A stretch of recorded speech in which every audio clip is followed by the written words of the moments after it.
In this video, we're going to see how to define an event type that will be used to display events in the calendar. The application we're going to use to demonstrate this is the Northwind application. Let's navigate to the orders table. You can see that the orders table has a column called status. We have some orders that are shipped and some that are late.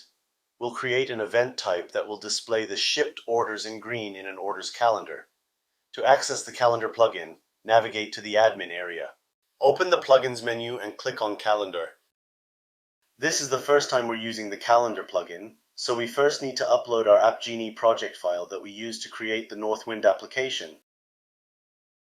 Once the file is uploaded, we'll see this page that lists the saved event types and calendars, but of course we don't have any event types or calendars yet. Let's click on the Create a New Event Type link. We now see a form where we can define and configure the new event type. First, we need to give this event type an ID. Let's call it shipped-orders. The BG color is the color class that will be used to display the event in the calendar. We'll use the success class, which is green in the current theme. The text color is the color of the text that will be displayed in the event. Let's also use the success class, which is a matching green shade.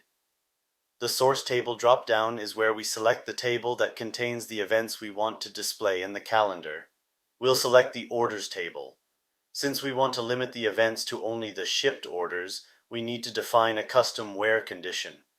We want to show only the orders where the status column is equal to shipped. The title property allows us to configure how each event will be labeled when displayed in the calendar. For this event type, let's use the order ID value. And let's also append the customer name and separate the two values by a hyphen.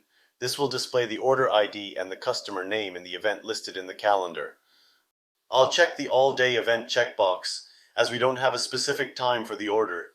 Then I'll select the order date column as the start date for this event. I won't configure an end date for this event, as I want it to be a one-day event when it's displayed in the calendar. I'll click on the Save button to save this event type. Now we can see the shipped order event type listed in the event type section, and it has a box colored the same way we configured the event type. In the next video, we'll create a calendar that will display the shipped orders.